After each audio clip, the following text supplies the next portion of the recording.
I'd like to welcome you all to Ditch Diggers Dialogue Volume 30. Thank you all for joining this call today, and I'd like to take a moment to mention that HCCA started the Ditch Diggers Dialogue series 5 years ago in 2020 in the depths of COVID to ensure the HCCA membership could stay connected and educated as construction was deemed an essential service.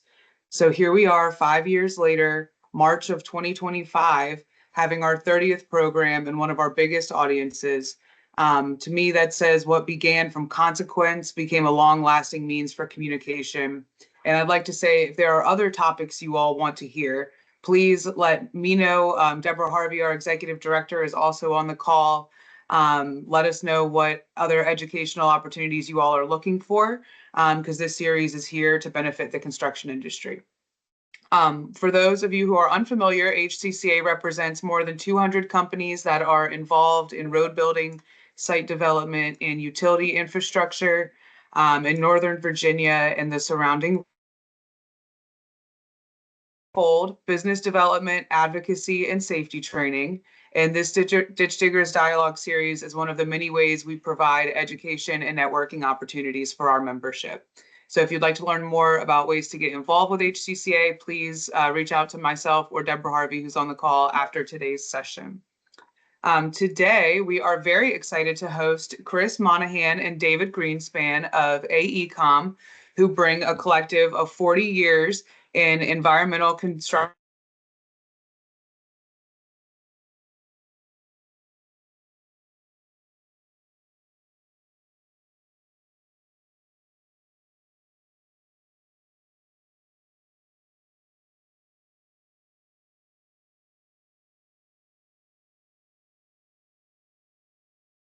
endangered bats, to name a few.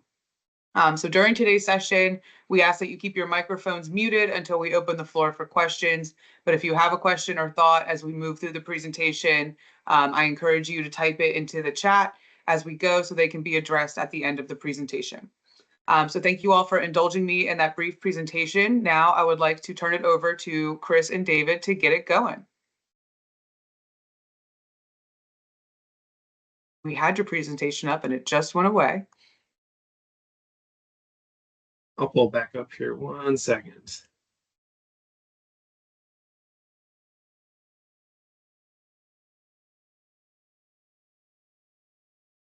Okay, Chris, go for it. All right. Good morning, everyone. Welcome, and we're excited to put on this event for HCCAs and membership. We're going to be talking about construction and environmental compliance today. So, yeah, we're ready to get it going. We'll go ahead and run through a quick agenda on some of the items we're going to be talking about. We'll start off with an intro, a little bit about our company, not too much shameless plugging, but I got a slide on that. Construction stormwater changes in Virginia. There is a major permit update within the last year that we're going to dive into. We'll be touching on erosion, phasing, and stabilization, threatened and endangered species, and wildlife conservation. So there's actually a couple more speakers than just David and I, but this is the team who's going to be presenting today.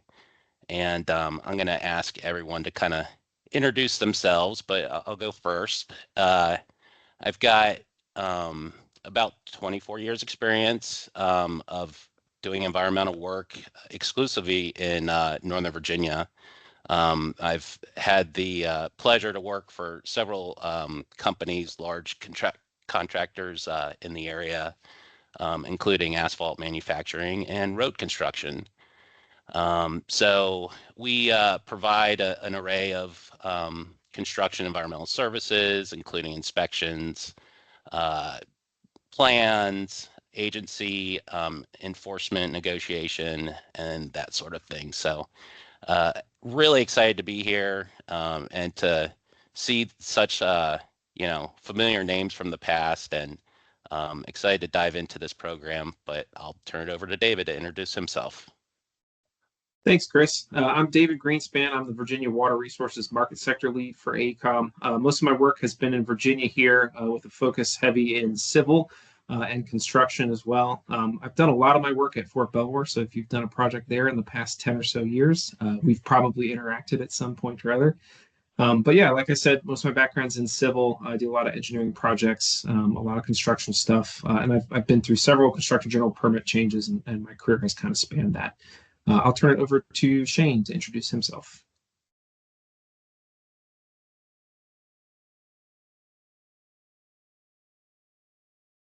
Yeah, come off mute, Shane. My apologies. Thank you, Chris. No, thank you, David. My name is Shane Roberts. I sit at AECOM's Central Kentucky office. I have approximately, roughly 20 years of experience working with natural resources, including threatened endangered species, permitting associated with natural resource management for various types of projects, from general construction to Department of Defense to energy projects to resource extraction projects. So various types of projects throughout the United States, even all the way out to California. So I have a broad range of experience and looking forward to having the opportunity to speak with you all today. Thank you. Thanks, Shane. Olivia, can you do a quick introduction?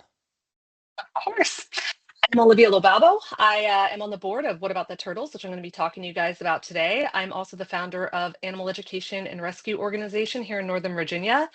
I am a licensed wildlife rehabilitator, and our organization takes about 1,000 animals into rehab every year. Our goal is to rescue, rehabilitate, and release the animals back out into their native environment. I've been doing that for about 15 years, and I was working in vet clinics for about 10 years doing animal nursing before that. And now I do more training and teaching than I do anything else. But I'm excited to talk to you guys today, and thank you for having me. Thank you so much. All right, so just a quick slide on about AECOM. We are a global infrastructure leader. We're recognized as one of the top engineering firms, and we're located in this area. We've got offices in Herndon, in Arlington, down in Richmond, Roanoke, Maryland, and DC as well. And we've been recognized by ENR pretty consistently for environmental engineering. So yeah, that's about it. And so the VAR 10 permit updates. Hopefully everybody is familiar with the VAR 10 permit. That's the constructional general permit that allows us to discharge stormwater.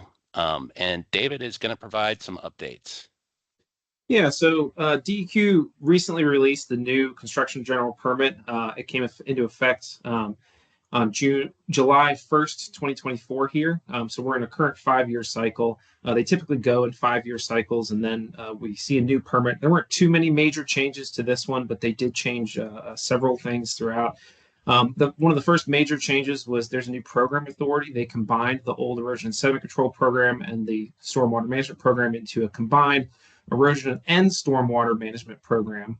So for local governments, that's your new program authority when it comes to this stuff. For permittees, there are several changes as well. The biggest one is they have a new Virginia Stormwater Management Handbook.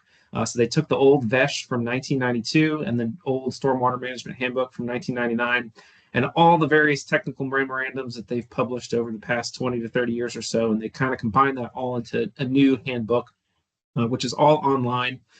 Version 1.1 is already out, and that's going to kind of give all your guidance for construction projects and civil engineering and stuff from now on. There is a bit of an overlap period where right now, currently, you can either use the old regulations and old specifications or the new specifications as well. But basically starting July 1st, 2025, you have to start using that new Virginia Stormwater Management Handbook. So at this point, people should, you probably start seeing some stuff on some civil engineering plans, or if you're an engineer, you're probably starting to spec some of this stuff out.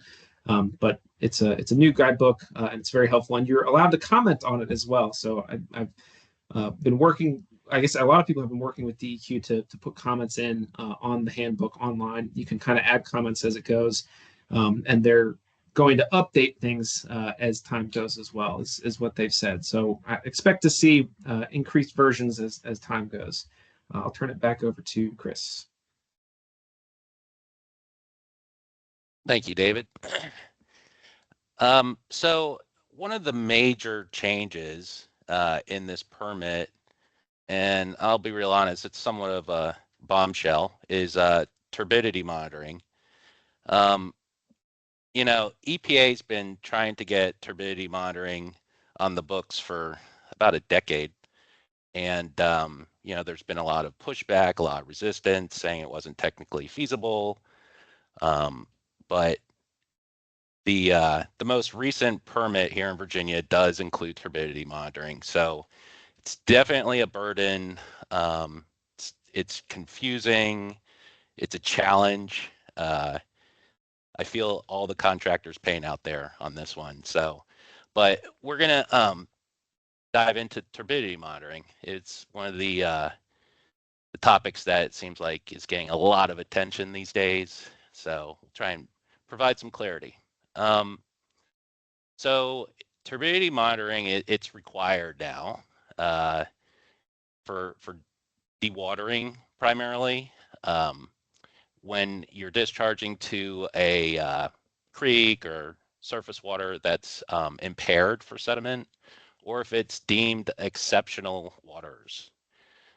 So those are two defining words, whether you need to do this or not. It boils down to those areas where these are triggered. It includes all surface waters within the Chesapeake Bay watershed. So chances are, if you're doing work in this area, you're most likely having this requirement. So they have provided some flexibility as far as options of how you measure your dewatering. And they've also included, you know, corrective action requirements if you have high levels, higher than permitted. So good news is there are some exemptions, and those are basically if it's a clean, you know, if you're meeting those limits, if it's not contaminated. So, but that it can't be discharging directly to a surface water. So, next slide, please. Okay, so this is what the equipment looks like on the right. It's you know, pretty basic. It measures how much light passes through the vials. So, you know, obviously the more cloudy water, the higher the readings. But a little bit more about this monitoring process.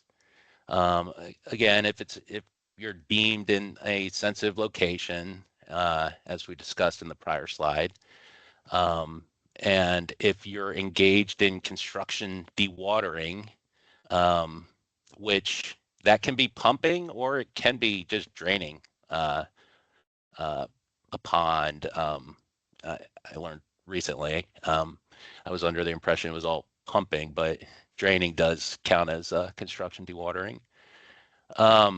So yeah, whenever you're doing that activity, you need to monitor your discharge now on a daily basis. So once per day while you're pumping or dewatering, you have to use these turbidity monitors now. So all the turbidity monitors have to get calibrated daily. It's quite burdensome. Or if you have a very high reading, you want to recalibrate as well. So, you know, the hard requirement is to perform this monitoring. Okay, there's really no failed test, even if you're above the limit. Um, it, turbidity is the process um, to document the measurements, and really that's what the requirement calls for. If you are above your limits, then you need to demonstrate corrective action. However, it's not, you know, like an instant violation or anything like that. Next slide, please. So,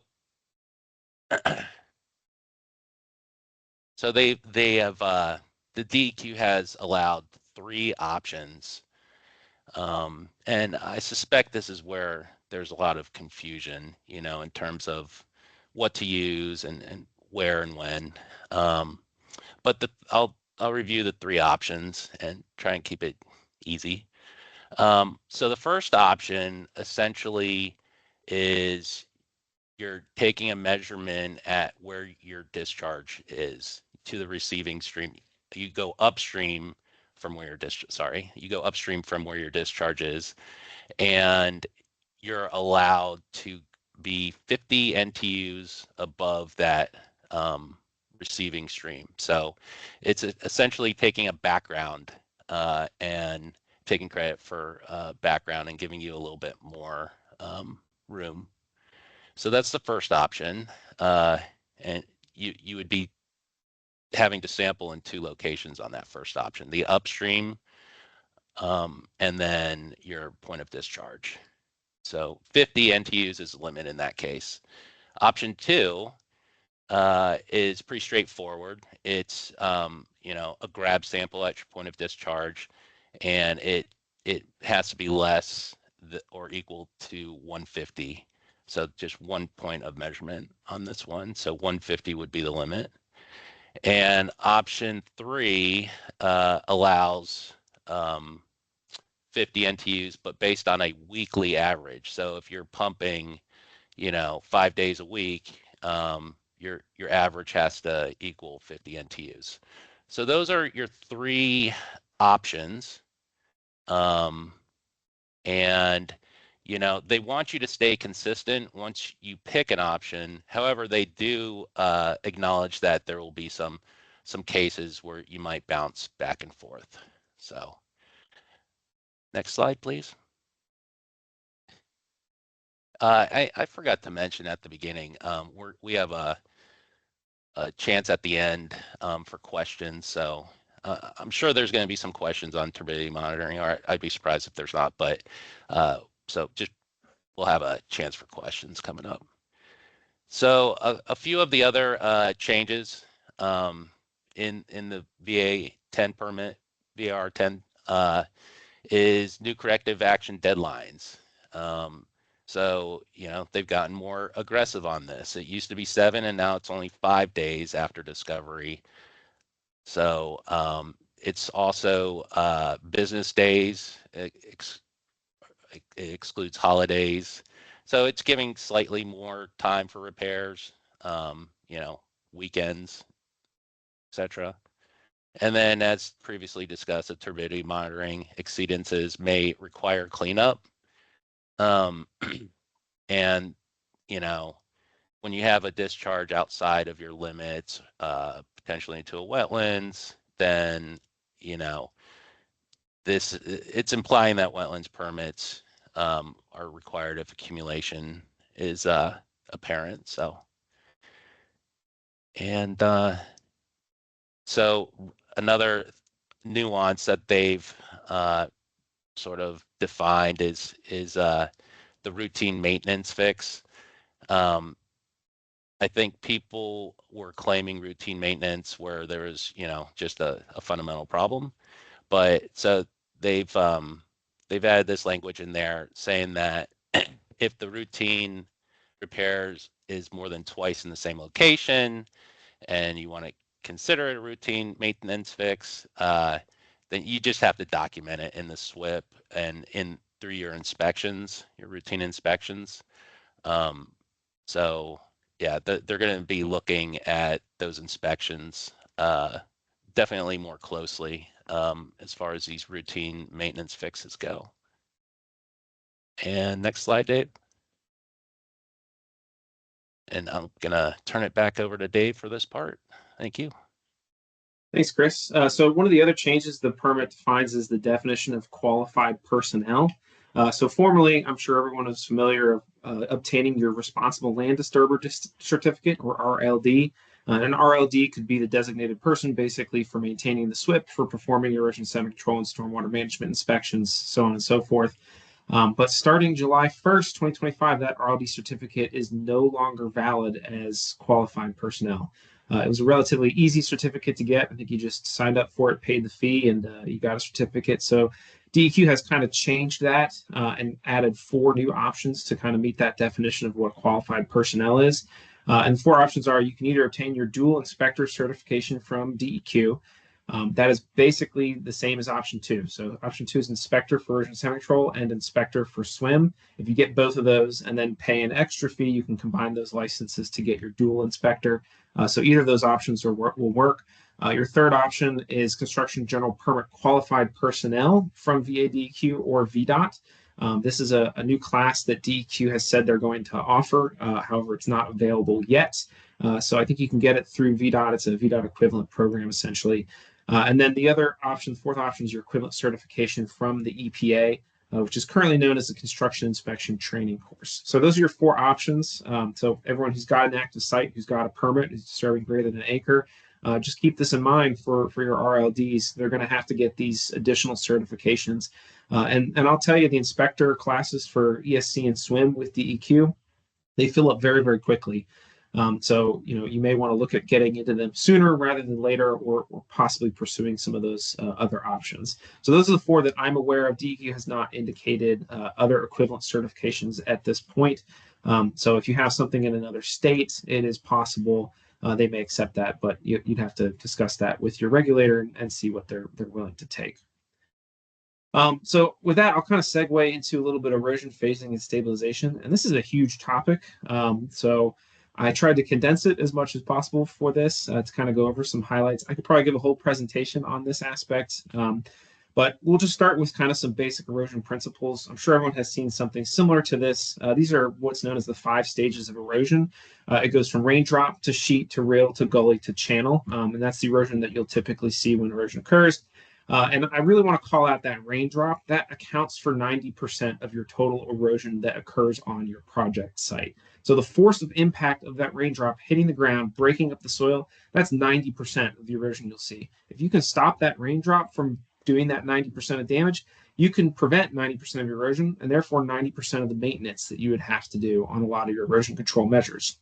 So a couple of notes here. Erosion control is your first line of defense. That's essentially stopping that raindrop in the first place. That's your vegetative practices, mulching, other stuff like that. From there, you've got your sediment control. That's your second line of defense. Those are your standard measures that most people are familiar with, like silt fence, inlet protection, ponds and traps, that sort of thing. I've got 2 other points here. These are from the minimum standards, and it's just something to keep in mind when it comes to phasing. Any exposed ground to remain dormant for longer than 14 days must be temporarily stabilized within 7 days. And then once final grade is reached on any portion of your site, the area must be permanently or temporarily stabilized within 7 days. So just some items to keep in mind with phasing. A lot of people like to go in and clear cut their entire property, clear and grub it, and then start construction, maybe on a couple portions of it while the rest of it's left open. If you try to phase it a little bit better and not open the entire site at once, you can prevent a lot of that erosion that would occur and a lot of that maintenance that you would also have to perform. And it'll just make the site a lot easier to manage. I know this isn't possible for every site, but it's just something to consider when you're going to tackle a new site and get into construction there. Next, I kind of want to talk about stabilization and seedbed preparation. I've actively inspected sites for over 15 years or so, and this is probably the hardest thing I see a lot of contractors struggle with when it comes to the end of construction is getting some grass stabilized, getting good stabilization. The former definition of stabilization from DEQ was uniform, mature enough to survive, and inhibit erosion. They've kind of done away with this definition, although they still kind of imply it. And typically when we see inspectors come out to construction sites, that's really what they're looking for. If it's patchy here and there, they're not super concerned, but they want to see relative uniformity, and they don't want to see any erosion. If there's any erosion, they're going to, write something up in a report. They're going to have to come back again, and they won't close your project out. So this can extend a project well beyond its, projected endpoint, and can increase costs. And a lot of people tend to want to avoid this sort of thing. So when you come to the end of construction, or when you're done with grading, it's typically dense, very clay soil with a lot of rocks, roots, and trash in it. You want to go through and pick out the big chunks of stuff, but you can leave in small rocks, and you can kind of leave it rough. A lot of people go and they fine grade, and it looks really nice when it's fine graded. But if it's a little bit rough, like stair step grading, grooving, or tracking, that actually helps with grass establishment. Even though it doesn't look as good at first, it just adds a lot more areas for seed to get trapped and water retention. It really tends to help. It decreases runoff velocity as well, because there's just a lot more objects in the way of water. It can't increase its velocity and pick up more and erode more. So another thing kind of just to keep in mind, surface roughening along with topsoiling are probably my two favorite easy methods that you can do to really help establish grass. If your plan calls for topsoil, you should be using it. I do see a lot of people try to skip this step, and they just have a lot of trouble stabilizing and getting grass to grow. A lot of the soil in Virginia is very clay dense, so it's just hard. If you have topsoiling called out, I would definitely recommend using it. It really adds a lot of that organic matter back in and increases water retention. And then mulching on top of everything is probably your most appropriate, most important measure when it comes to stabilization. It really provides that suitable microclimate for seed germination, increased water retention, and really just helps everything grow. And a lot of people don't put as much mulch as they should. So, more is kind of usually better than less when it comes to mulching. You can have like 2 inches of mulch and you'll still get pretty good grass growth on top of there. I did add for straw and hay. That's the most common types I've seen used. 1.5 to 2 tons per acre is what the Erosion Sediment Control Handbook calls out. So you want to be shooting for that basically. Now, if you're having a lot of trouble growing grass, you may want to perform some soil testing. You may have acidic soils, you may have low nutrients, you may have low organic matter, and that soil test is going to tell you a lot of that stuff. I don't see many people really do this, but it's extremely cheap to do. I've added the Virginia Tech Soils Testing Lab costs up in the top right, and a typical test sample will get you a good 5 to 10 acre area. So if you have like a 5 to 10 acre site, you can usually get away with one soil test to figure out what's going on with your soil. It'll test for that organic matter. It'll test for soluble salts. It'll test for a couple other different things as well, and kind of tell you what's going on. And maybe you do have low pH, and that would inhibit seed germination pretty significantly. And then you would know that, and you'd know how much lime to put in. You can look at the handbook. It'll tell you exactly how much lime you need per acre. What method to use, typically disking to get it into the soil, to get it to a pH that's favorable for germination, typically 6.0 to 7.0. There are also some soil conditioners you can add if you're low on organic matter. I said topsoiling formerly, but you could also use peat manure, rotted sawdust, or biosolids are some options as well. If you have really poor infiltration, you may add some sand as well. There's options when it comes to a lot of this stuff. One other thing I do want to bring up, time of year is also very important when growing seed. I see a lot of people try to grow in July, and then they're like, why is my grass not growing? Well, it's really hot and it's really dry, and stuff doesn't germinate super well at that time of the year. So March to May and August to October are typically your best times of year. And then importance of a nurse or cover crop. Seed mixes in the handbook recommend adding a certain amount of nurse or cover crop depending on the time of year when you're seeding. That is actually really, really important to do. That cover crop comes up very quickly, and it just provides shade for germination to occur for the other seedlings. So it's very important to include that cover crop. Comes up fast, gets that shade, allows other stuff to grow, and then it kind of dies off. So just follow the handbook when it comes to that stuff. And just like this picture, you guys can be that happy too. So just something to keep in mind. Like I said, I could probably do a whole presentation on seedbed preparation, but there's some major topics or major points to keep in mind as you work on your sites. And now I'll turn it over to Shane to talk about some T&E. Well, thank you, David. This is usually a topic of conversation here that might not get the hands up in the air that David's previous presentation shown here, but this is an important aspect of a lot of projects. Threatened endangered species, and Virginia, has several endangered species that inhabit the state, but we're going to focus primarily here on endangered bat species of Virginia, primarily for the reason that this is a species that most contractors have to deal with more commonly than other species. And considering, the focus of this is really Northern Virginia, we did include, other species that are scattered throughout the state here that contractors may have to deal with depending on where you're at in the state of Virginia.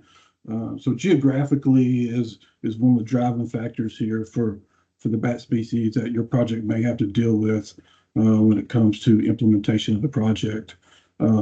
So, there's a few bat species here: the gray bat, the Indiana bat, the northern long-eared bat, which we're all familiar with, and the tricolored bat, and the Virginia big-eared bat are a few of the endangered bat species that inhabit the state of Virginia. The Virginia big-eared bat and the gray bat are mostly, they do inhabit caves year-round, so they're not as problematic for projects as some of the tree-dwelling bat species are. So that's really kind of be our main focus here is on these tree-dwelling bat species that a lot of you contractors will have to deal with when it comes to grubbing and clearing of trees for your projects, and especially these projects that are really schedule driven, right? So some projects have more flexibility than others, and some, just do not have that flexibility. So I think it's important here for us to discuss this, and the table here below discusses the different various bat activity periods for the Indiana bat, the northern long-eared bat, and the tricolored bat throughout the state of Virginia. The most important factor to point out here for this particular part of the state is the hibernating range in the state of Virginia, which most of you, the contractors, will have to deal with the summer occupancy of April 1st to September 30th, when bats are active on the landscape in Virginia, according to the U.S. Fish and Wildlife Service. So that's really the key date here for this particular conversation. David, you can go to the next slide. So on this slide here, we just, the one thing that most people like to talk about here is, there's some other information here on the slide, but the time of year restrictions, right, are a key component to most projects. For contractors, especially like I talked about previously, projects that are so heavily schedule driven. Some of those schedules are out of contractors' hands. For example, you may have a transportation project that's driving the schedule of your project, and you just don't have that flexibility that some projects may have. So there's some key components here as far as tree clearing dates, recommended time of year restrictions by either the federal government or the state of Virginia. And Virginia is also one of those unique states where you have different species, and the range in the state varies based on species. So like, for example, in the image here below, you can kind of see the graphic here that shows like the Indiana bat summer range in the state. You can see it's limited to mostly the western part of the state, but also the northwest, which could be applicable here to some of the contractors and their projects moving forward. And depending on how that range of species, the range for each species overlaps, can affect the time of year restrictions, for your project when it comes to tree clearing. So we got some date ranges here of for the hibernating range, which is the most applicable here to this conference here, of April 1st to September 30th, which would include the tricolored bat and the northern long-eared bat. But when your project overlaps with the Indiana bat, for example, the Virginia Department of Wildlife Resources recommends a time of year restrictions of April 1st to November 14th, when that species is also potentially to be impacted where suitable habitat for some, or suitable habitat is within the proximity or within the range of your project and the limits of disturbance and proposed tree clearing is associated with your project. So this is really important here for not only the project proponent, but project managers that work for these contractors throughout the state of Virginia. This is, scheduling is such a key to projects, whether it's from a construction standpoint or from a funding standpoint. These are all factors that can really drive the success of a project. And a lot of times, you don't really find out about a project, just like, for example, now we're already approaching the end of March. So we're already approaching the end of the time when most people would like to have trees felled by now, right? You want to see those trees on the ground. This is when it's important to engage with your consultant or the regulatory agencies to ensure that you're in compliance with the Endangered Species Act. And when you have these time to restrictions, applied to your project, some contractors are, what are the solutions here? What if I can't meet these time year restrictions and they're applied to my project? What can I do? So and that's an important concept to consider here as your project moves forward through different phases. Because a lot of people assume that if we follow these time year restrictions, we're good, to go. But there's instances where you consult with whether it's the U.S. Fish and Wildlife Service, and time of year restrictions may not get you the effects determination you're looking for, even though that it's recommended by the U.S. Fish and Wildlife Service. And so that's why it's so important to engage these agencies early on in the review process of your project, so you can see what your options are. It's not always safe to assume time of year restrictions are going to get you out of the sticky situation that you could be in when it comes to your project schedule. So, that's why it's so important to engage this concept early on. So, maybe summer bat surveys are an option for you, depending on the habitat that's within your project, whether it's if it's known habitat, then that's a whole different scenario that you would discuss your options with these agencies at that time. But the key component here is the takeaway from this slide is there are time of year restrictions. They vary based on where you're at in the state, depending on the species you deal with. So just engage early. I know the endangered species and dealing with them can be troublesome to projects. So that's why we're here to help you navigate that process, and engaging with your consultant early on is key here. All right, we can go to the next slide.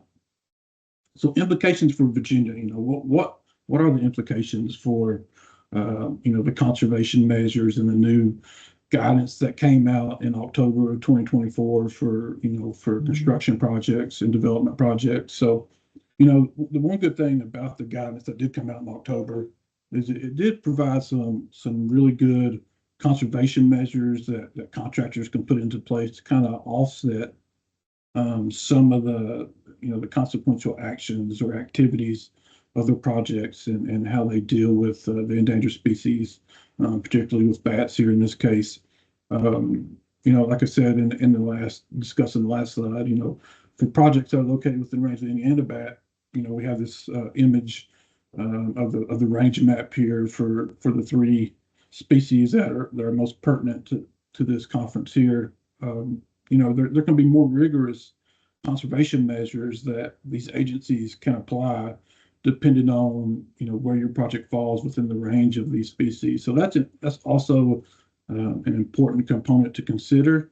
There are options. If you need to clear like known habitat, for example, there's mitigation options out there for you. So it's not that it's the end of the road. It's just what's the correct path for your project to deal with these endangered bat species. And that's why, I can't stress enough that, to engage with the agencies, engage with your consultants to determine the pathway that's best for your project. And early communication on in the process is key to the success of the project, to help facilitate your project, to ensure there are no delays, because as we all know, time is money, right? It's important for projects. It's important for project managers to consider in their overall scope of their project and the success of their project. So, and coordination. I can't stress this enough. I know a lot of people, they're leery of reaching out to agencies, but I can't stress how important it is to get that early coordination with both state and federal levels to ensure your project is moving in the direction it needs to move into. It's not only for the success of your project, but ensure you're in compliance with the Endangered Species Act. So, and at a state level, another thing to keep in mind here too is, we all think about the U.S. Fish and Wildlife Service as an overreaching agency here, and they are in most cases. But you have state level interactions as well. This is a scenario where, like with the Indiana bat, for example, the states can impose more stringent regulations. Time of year restrictions are an example of that for bat species. So, it's a key. And I know I stress that, and I've said that several times, but I just want to get that across. And I'm sure everybody here knows this, but that the early engagement is just key to the success of the project here. Thank you. All right, I am up. All right, hello again. Thank you guys again for having me out today. I'm really appreciate you taking the time to kind of hear about us and see what we're doing with all of these animals here. We are What About the Turtles?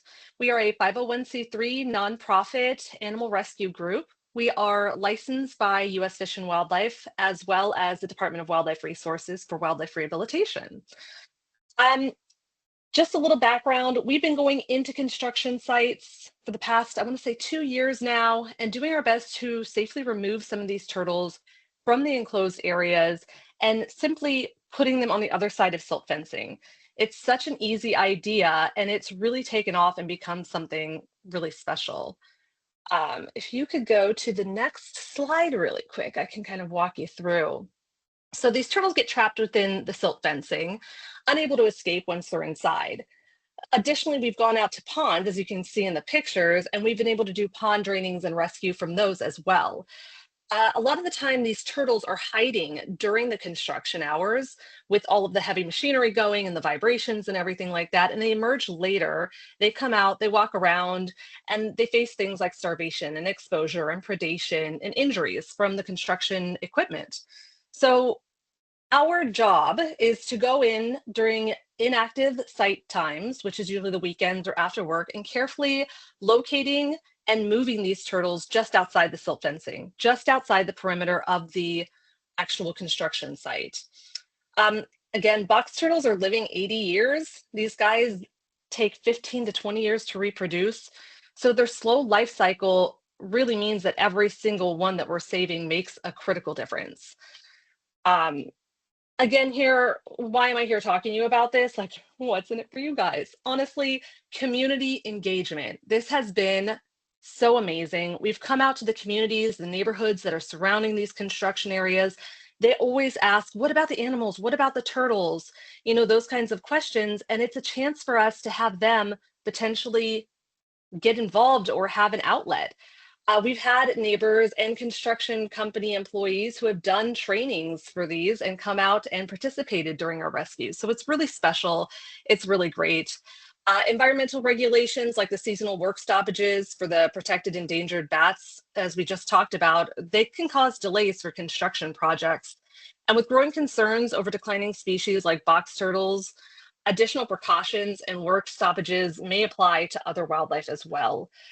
What About the Turtles provides a structured plan to rescue displaced animals and to get them out of harm's way responsibly. By building this wildlife protection into existing workflows, we can protect our native species of wildlife, stay ahead of environmental regulations, and demonstrate environmental responsibility, as well as keeping your projects on schedule, which is obviously very important as well. If you could go to our last slide here, I'm going to zoom right through this. We collaborate with state and federally licensed wildlife rehabilitators like myself and wildlife veterinarians to ensure that every sick or injured animal that we're coming across is getting care. Our mission is to rescue. We are not mass relocating these animals. We are simply putting them in the nearest suitable habitat as per our permit conditions. Every volunteer is insured through our organization. They sign a waiver and they have basic wildlife rescue training to ensure safe and responsible participation. We schedule our sites outside of your active work hours to avoid disruptions and to obviously keep up with your timelines. And we're realistic. We do know that we can't save every animal. We are just committed to doing the best that we can and making the biggest impact where it counts. So we want to put it out there for you guys. Your impact or your input matters a lot. Questions, concerns, feedback, all of that open communication really helps us improve and adapt to each unique project.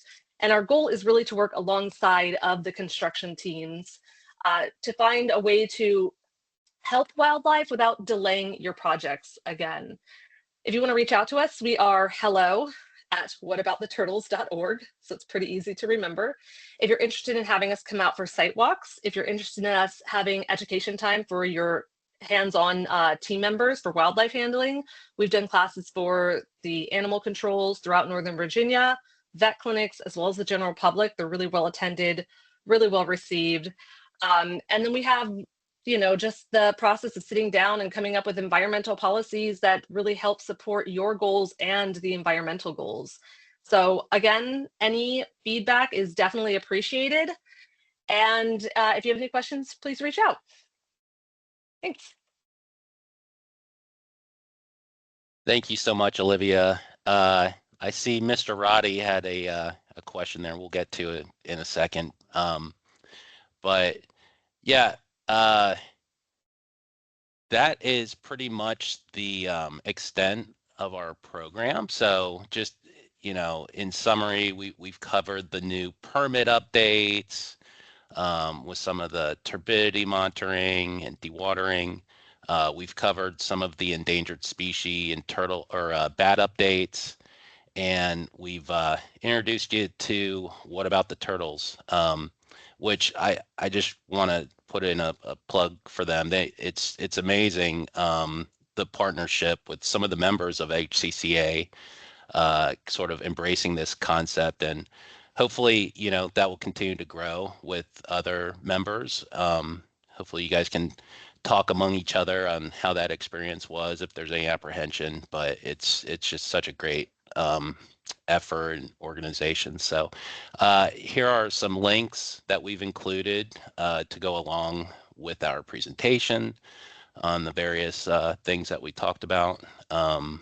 So as far as this goes, like, you know, the technical resources that you can look at, I suggest looking at the VDOT dewatering facts if you want to learn more about turbidity monitoring or any of these other resources as well. So next slide, please. And as I said, we're coming to the top of the hour, so we're going to open this up to some questions and discussion. If there are any questions, I did see one come in, and it looks like it's for Olivia from Mr. John Roddy. Do they only relocate turtles? Right. I'm glad you asked that, because originally we were relocating turtles. That was the whole goal, because those are the ones that were so commonly seen within these sites. But we have come across, you name it, we have found it. We have found all kinds of amphibians and reptiles, along with abandoned baby possums and a great blue heron that was tangled within fishing lines in one of the ponds, things that actually needed rehabilitation and care, as well as rescue. So, you know, we are permitted for all species that are native to Virginia. And so I think anything that we come up against, we'd like to participate in helping to find a solution for. Excellent. Great. Are there any other questions that, Ashley, I'm not sure if everybody has access to microphones or not, but this would be the time. Yes, the floor is open. Are there any other questions? That was so much information. I hope all of you sponged it all in. Yeah. Going once? All right, well, thank you all for the presentation. Thank you for sharing your contact information. This video will be uploaded to HCCA's YouTube channel, so feel free to go back and access it. And AECOM, thank you again for providing this information. You bet, Ashley. It's been a pleasure, and we look forward to partnering with you again. All right, well, thank you all and have a good rest of your day. Thank you. Thank you.